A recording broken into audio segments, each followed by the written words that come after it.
राम राम भाई सारा ने। उम्मीद है हम सारे ठीक हो गए। ठीक भी हो कि नहीं? हम है हरियाणा के बांड, मार पे किसी का कोई काबू नहीं, हम तो खुले अंडे से। हाँ भाई, आज इस पैड में क्यों होगा? भाई आज इस पैड में खचांग होवेगा। रात में चौकीदार आया था, नू कह रहा था पैड में सांग है, सारा नहाना है 1:30 बजे। अच्छा चल भाई, फिर इतना काम कुम निपटावे फिर आवेंगे। ठीक है भाई, फिर आवेंगे। आज के हमारे कार्यक्रम का नाम चौपाल है, लेकिन सर्वप्रथम मैं आपको यह बताना चाहूंगी कि चौपाल का क्या अर्थ है। चौपाल ग्रामीण जीवन की विशेषता है, लेकिन लोकप्रिय धारणा में चौपाल वह स्थान है जहां लोग बैठकर अपनी समस्याओं पर चर्चा करते हैं, अपनी खुशियों का जश्न मनाते हैं, किसी व्यक्ति, परिवार या किसी विशेष समूह के दुख दर्द को साझा करते हैं। प्रकृति में चौपाल को एक पवित्र स्थान माना जाता है। तो आज हम पर्यावरण विषय पर चौपाल में चर्चा करेंगे। राम राम प्रधान, ठीक सके? राम राम भाई, राम राम। आजा बैठ। और बता भाई, न्यू को कराना होया? रे प्रधान, मैंने तेरे तक बात पूछनी थी। कल जी मैं तड़का खेत में पानी देने जा रहा था, मनवड़ा शहर के लोग देखे थे। वे कुछ परिवरण के बारे में बात कर रहे थे। यो परिवरण होवे के है? रे नेताजी, यो परिवरण के होवे है। इतना पढ़ने के बाद भी मन ने तो परिवरण शब्द का देना सुना। हाँ रामफल, मेरे भी समझ ना आ रही थी कि नथुराम कहना के चाह है। अरे वे यो भी कह रहे थे परिवरण दूषित हो रहा है, जिसके कारण गोपाल वार्मिंग बढ़ रही है। ओहो, गोपाल वार्मिंग? प्रधान जी कुछ समझे, ये नथुराम कहना चाहता है ग्लोबल वार्मिंग। हाँ प्रधान, मैं जितना वही तो कह रहा था, पर यो परिवरण होवे की है। चल नथुराम, मैं बताऊं ताने के पर्यावरण होवे की है। हमारे आसपास के वातावरण में हम पर्यावरण कहते हैं। इसमें सारी चीजें जैसे जुकर, हवा, पानी, सारे जीव जंतु, पेड़ पौधे आदि। रे नथुराम ताउतान में बेरा है। पिछले महीने 5 जून में पर्यावरण दिवस था। यो दिवस पर्यावरण में सुधार खातिर मनाया जावे है। नथुराम, तुम्हें पता है, लोगों में पर्यावरण के खातिर जागरूकता जगाने के लिए राष्ट्रीय सरकार ने विश्व पर्यावरण दिवस संचालित करा है और इस दिवस की घोषणा राष्ट्रीय महासभा ने राष्ट्रीय महासम्मेलन के अवसर पर 1972 में की थी। अच्छा, ये तो बहुत बढ़िया है। रे ताऊ, ये तो पिछले महीने ही था। मैं तो तन्ने बुलाने भी आया था, 4 पेड़ लाएंगे, तू आया ही ना। राम राम प्रधान जी, कैसे हैं आप सब? राम राम भाई, राम राम। आजा बैठ। और बता भाई, हम तो सारे ठीक हैं, तू ठीक है ना? हाँ ताऊ, मैं तो ठीक हूँ, लेकिन बात यह है कि मैं दफ्तर के काम से चेन्नई गया था और कल ही आया था। अच्छा, काम तो सही निपट गया ना? हाँ ताऊ, काम तो निपट गया, लेकिन वहाँ जाकर पता चला कि वहाँ के लोग पानी के पीछे लड़ रहे थे। वो क्यों कर बेटे? क्योंकि जमीन के नीचे से पानी बिल्कुल खत्म हो गया है और आपको पता है कि वह नहाने की तो दूर की बात, पीने के लिए भी पानी नहीं है। और अगर हमने यहाँ पर भी पानी की बचत नहीं करी तो यहाँ पर भी पानी की कमी हो जाएगी। ओ, ये तो घना है बुरा होया। हाँ ताऊ, पर आप सारी क्या बात कर रहे थे? ये पंचायत क्यों लगा रखी है? कुछ नहीं, बस ताऊ नथुराम ये पूछ रहा था पर्यावरण होता क्या है। भाई तू तो हम सबसे ज्यादा पढ़ा लिखा है, तू भी कुछ अपनी राय दे दे। हाँ बेटे, तू भी अपने कुछ राय दे दे। बताता हूँ काका, बताता हूँ। पर्यावरण का हमारे जीवन में बहुत महत्व है। पर्यावरण के बिना हमारा जीवन व्यर्थ है। पर ऐसा क्यों? क्योंकि काका जी, आपको पता है कि पर्यावरण दूषित होने के अनेकों कारण हो सकते हैं, जैसे पेड़ों को काटना, पानी को बर्बाद करना और आसपास की जगहों पर जाने के लिए गाड़ियों व मोटरसाइकिलों का प्रयोग करना। और आपको पता है कि जो चेन्नई में पानी की कमी हुई है वह पर्यावरण के कारण ही तो हुई है, क्योंकि वहाँ पर पेड़ों को अधिक मात्रा में काटा जा रहा था।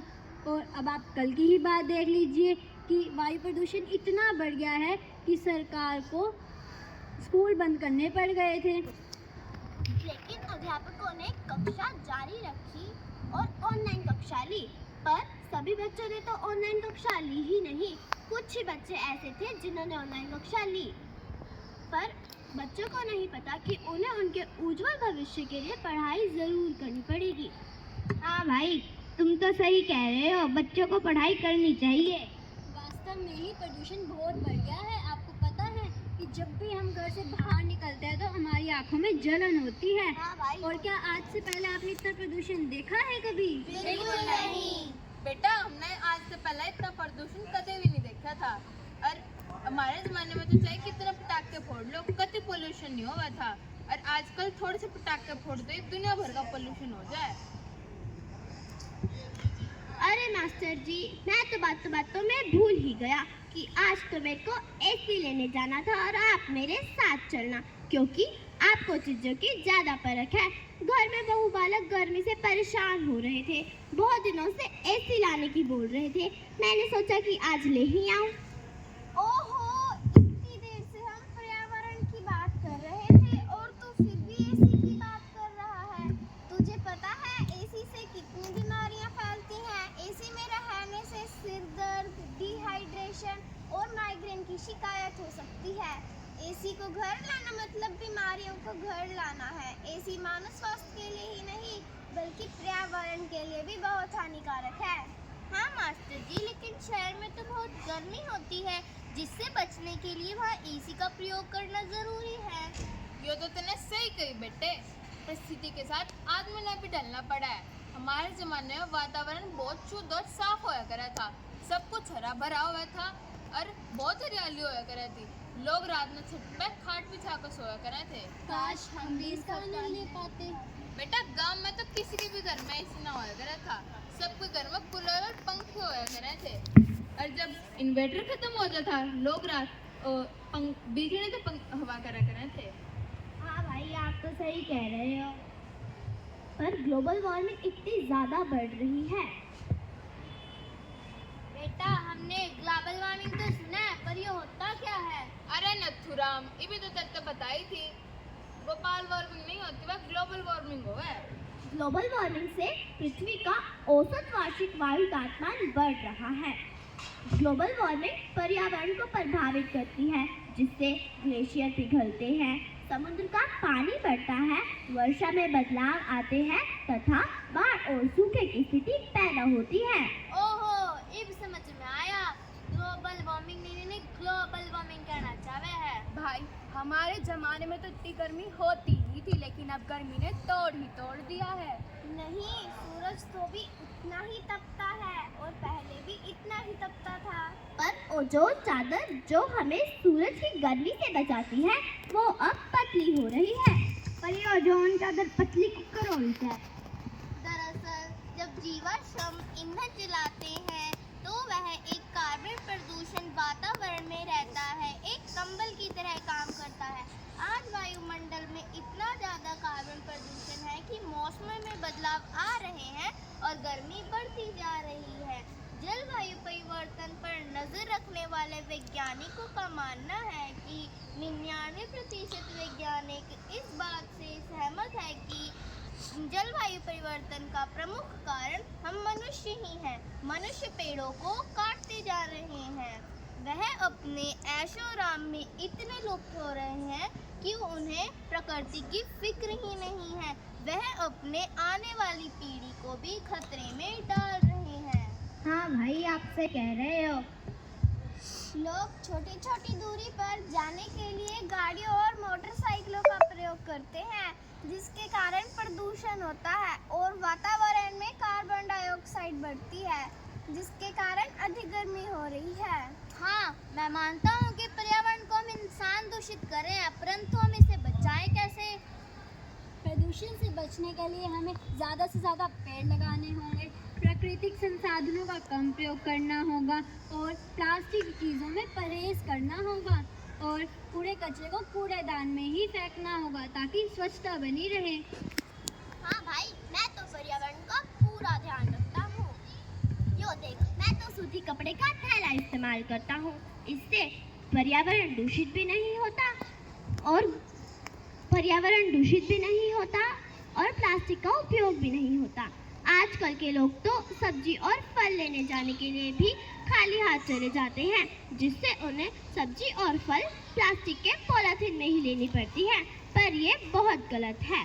हमें प्लास्टिक का उपयोग कम से कम करना चाहिए, क्योंकि प्लास्टिक पृथ्वी पर कम से कम 500 वर्ष तक बनी रहती है। हाँ भाई, तुम सही कह रहे